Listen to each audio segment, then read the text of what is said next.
विद्यार्थ्यांसाठी, बेरोजगार तरुणांसाठी एक रोजगार मेळावा ठेवलाय. त्याचा फायदाही त्यांना होतोय. तुमचा असा बऱ्याचदा आरोप असतो की सत्ताधारी पक्षानं कधीच नोकऱ्या दिल्या नाही, बेरोजगारी वाढली त्यांच्यामुळे. मात्र तुम्ही हा प्रयत्न करताय. काय आहे की कालच मी मुख्यमंत्री देवेंद्र फडणवीस साहेब जेव्हा आपला बजेट सादर करत होते महाराष्ट्राचा, त्यावेळी त्यांनी घोषणा केली की आम्ही 50 लाख नोकऱ्या देऊ करके. खऱ्या अर्थाने अशा प्रकारचे पोकळ घोषणा खूप झालेले आहे. जेव्हा भारतीय जनता पार्टी सत्तेमध्ये आली होती किंवा महाराष्ट्रामध्ये अनेकदा अशा प्रकारचे घोषणा करण्यात आली होती, आम्ही इतके बेरोजगारांना नोकऱ्या देऊ करके. पण खऱ्या अर्थाने किती दिले त्याचा डाटा ते कधीही सांगितलेलं नाही आहे. दिलं की नाही दिले हे कोणाला माहित नाही आहे. पण माझ्या वतीने मी वारंवार हे प्रयत्न करत राहिलेला आहे.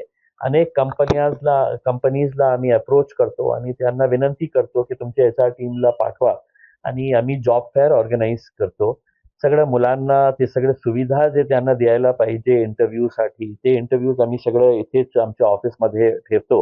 आज पुण्याहून पिंपरी चिंचवडवरून टाटा कंपनीचे, टाटा मोटर्स जे आहे यांचे HR चे लोक आलेले आहे. आम्ही त्याची पब्लिसिटी केली होती आणि आपल्याला विश्वास नाही बसणार की इतकं सारा मुलांचा प्रतिसाद मिळाला होता आणि विशेषकर ग्रामीण एरियातले जे मुलं आहेत त्यांचा खूप चांगला प्रतिसाद मिळाला होता. आणि इथे इंटरव्ह्यू झाल्यानंतर ते HR चे जे लोक आलेले आहेत ते डायरेक्टली जे आहे ते त्यांना जॉब ऑफर लेटर ते देत आहे, गेट एंट्री पास त्यांना देत आहे. तर एका अर्थाने खूप चांगलं हे आहे. सगळ्यांना माहित आहे की आज मुलांकडे नोकऱ्या नाही आहे, खूप शिकलेले आहे तरी सुद्धा त्यांना नोकऱ्या मिळत नाही. तर अशा प्रकारचे जॉब फेअर्स आम्ही वारंवार ऑर्गनाईज करत राहिलेलं आहे आणि आज पुन्हा एक जॉब फेअर होत आहे. मला असं वाटतं की खूप सारे मुलांना आज नोकऱ्या तिथे मिळालेली आहे. फायनल डेटा मी घेतलेला नाही आहे.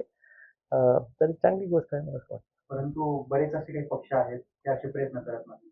मात्र निवडणुकीत चांगला आश्वासनं देतात. आज तुम्ही तुमचं नशीब असं होतं की कुठेतरी थोड्याशा मताने तुमचा पराभव झाला. आता तुम्ही तरी सुद्धा हे प्रयत्न सोडत नाहीये. त्यामागचं काय उद्देश? नाही काय आहे की तुम्ही या मुलांना बघितलं, त्यांना भेटलं, त्यांच्याशी बोललो तर तुम्हाला कळेल की ग्रामीण एरियातून आलेला मुलगा जे आहे ते शिकलेला आहे पण त्याला नोकरीची संधी मिळत नाही आहे. मी ते नोकरी देणारा, नोकरी घेणारा त्यांच्यामधला बीटचा एक मीडिएटर आहे. ज्यांना नोकरी पाहिजे मी त्यांच्याकडे अप्रोच होतो की बाबा मी कंपनीला आणत आहे आणि कंपनीला हे सांगतो की बाबा तुम्ही आमच्याकडे या, ज्यांना नोकऱ्या पाहिजे त्यांना मी इकट्ठा करतो आणि सिस्टमॅटिक खूप प्रोफेशनल वे में आम्ही हे सगळं ऑर्गनाईज करतो. दुसरं पक्ष काय करतं काय नाही करतं याच्याशी माझं काही देणं घेणं नाही आहे. पण हे खरी गोष्ट आहे, जेव्हा मी आमदार होतो, खासदार होतो तर त्याची संख्या जास्त होती कारण सत्तेमध्ये होतो मी. आता सत्तेच्या बाहेर असून सुद्धा हे प्रयत्न जेव्हा मी करतो तर कंपनीजलाही असं वाटतं की एक प्रामाणिक प्रयत्न आम्ही करत आहे म्हणून ते प्रतिसाद देतं आणि अशा प्रकारचे जॉब फेअर्स आम्ही आज ठेवलेले आहे, पुन्हा ठेवू.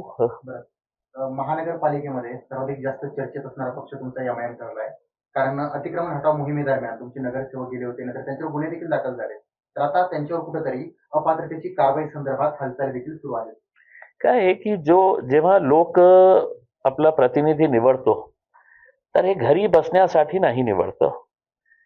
त्यांची अपेक्षा असती माझ्या अडचणीच्या काळात ते लोकप्रतिनिधी जे आहे, ज्यांना मी निवडून दिलेलं आहे ते माझ्यासाठी धावून येईल. आता जे प्रकार घडलं होतं, जेव्हा मारामारी काही झाली होती, मी स्वतः पोलीस कमिशनरांना सांगितलं होतं त्याच्या बाबतीत तुम्हाला जे कारवाई करायची आहे तर तुम्ही ते कारवाई करा, आम्ही त्याचं कोणीही समर्थन करणार नाही.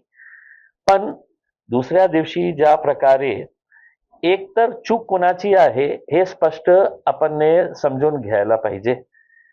2014 ला केंद्र सरकारने द स्ट्रीट वेंडर्स ऍक्ट 2014 हे पास केलं होतं. हे सगळं महानगरपालिका नगरपालिकाला बंधनकारक आहे, कंपल्सरी आहे की त्यांनी हॉकर झोन तयार करायचं. ते नियमाप्रमाणे आहे, ऍक्ट पास झालेला आहे. मग आपली महानगरपालिका काय वेगळी आहे का, काय विदेशातली आहे का काही की त्यांना हे नियम लागू नाही आहे? मग इतकं वर्ष होऊन सुद्धा आपल्याकडे बॉडी नाही होती. आयुक्त जे आहे ते सिंगल हँडेडली होते उसमें ते कुठेही कसलाही प्रकारचा निर्णय घेतला असतं. हा मग तुम्ही का हॉकर झोन तयार केलं नाही आहे. मलाही माहित आहे ते शागंज मध्ये जे आहे ना ते रेग्युलर आणि फक्त शागंज एरिया नाही आहे, खूप सारे असे एरियाज आहे जिथे हॉकर्सला अडचण होत आहे. ते हॉकर्स कशासाठी उभे असतात, ते त्यांच्या रोजीरोटीचा प्रश्न येतं. कुणीतरी महिला जे आहे टोकरी घेऊन उभे राहतील. ते हे सगळं जेव्हा हे हॉकर झोन तयार नाही होते याचा अर्थ हे होतं की महानगरपालिकाचा तोडी दस्ता असू द्या किंवा पोलीस कमिशनरांचा पोलिसांचं जे कर्मचारी असते त्यांच्यासाठी हे हॉकर्स म्हणजे एटीएम मशीन असतं. की कधीही जायचं, चला इथून चला तुम्ही इथं बाहेर पडा, मग ते विनंती करतो, मग 100-50 रुपये द्यायचं. आता त्या शागंज एरियामध्ये एक पोलीस चौकी समोर आहे, मग पोलीसवाले उभे होते का त्यावेळी उपस्थित होते का नाही होते ना. मग चूक जेव्हा महानगरपालिकेची आहे आणि तुम्ही फक्त त्या हॉकर्सवर जबरदस्ती करत होते तर आमचे लोक गेले. ठीक आहे, कोणाची भाषा कशी होती मला माहित नाही आहे, मी नाही होतो इथे. पण ते काहीतरी कोणी चांगली भाषा वापरली नाही. मग तुम्ही 13 लोकांवर केसेस रजिस्टर करता आणि मी आपल्याला ओपन चॅलेंज करतो, हे पोलीस कमिशनरांनी समजून घ्यावा आणि महानगरपालिकेच्या आयुक्तांनी समजून घ्यावा की जे आमचे कॉर्पोरेटर्स तिथे उपस्थित नाही होते त्यांच्याही नाव त्या FIR मध्ये टाकण्यात आला. मग कुणाच्या सांगण्यावरून टाकण्यात आला? सत्ताधारी पक्षांनी तुम्हाला जबरदस्ती केलेली आहे का, किंवा पराभव झालेल्या कॅन्डिडेट्सने तुम्हाला हे सक्ती केली का की याचंही नाव टाका, याचंही नाव टाका, आणि 13 लोकांवर तुम्ही असंच. म्हणजे याचा अर्थ हे आहे की कुठेतरी काही झालं तर सगळ्यात जास्त आपले कॉर्पोरेटर्स जे आहे ना ते त्यांनी पळून जावं, घरमध्ये जाऊन झोपून जावा, ब्लँकेट टाकायचे आणि बाहेर यायचंच नाही. हे तसं तर चालणार नाही आहे ना. एका प्रकारे तुम्ही प्रेशर टाकण्याचं हे करत आहे. तुम्ही करा, तुम्हाला नियमाप्रमाणे जे कारवाई करायची आहे तुम्ही करा. आम्ही पण कोर्टामध्ये जाऊ आणि कोर्टामध्ये जाऊन तुम्हाला प्रश्न विचारू की हॉकर झोन का तुम्ही तयार केलं नाही आहे. परंतु ती अपात्रतेची जी कारवाई आहे त्या संदर्भात काय सांगाल? काय ठीक आहे ना, नियमाप्रमाणे त्यांनी FIR केलेली आहे. आता पोलीस कमिशनरांनी त्याची इन्क्वायरी करायला पाहिजे आणि पोलीस कमिशनरांनी याचीही इन्क्वायरी करायला पाहिजे की कोणाच्या सांगण्यावरून हे नाव FIR मध्ये टाकण्यात आले. पोलिसांनीच टाकले ना, तर तुम्ही काही इन्क्वायरी केली का की या 13 मध्ये हे कॉर्पोरेटर तर होतच नाही त्यावेळी, उपस्थितच नाही आहे.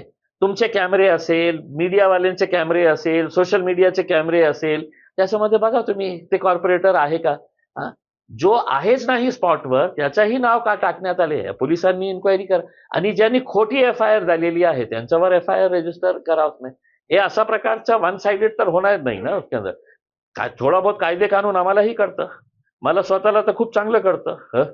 तर तुम्ही असं दमदाटी करून हे करणार असेल तर आम्ही त्याचं कोर्टामध्ये जाऊन आम्ही फेस करू ते.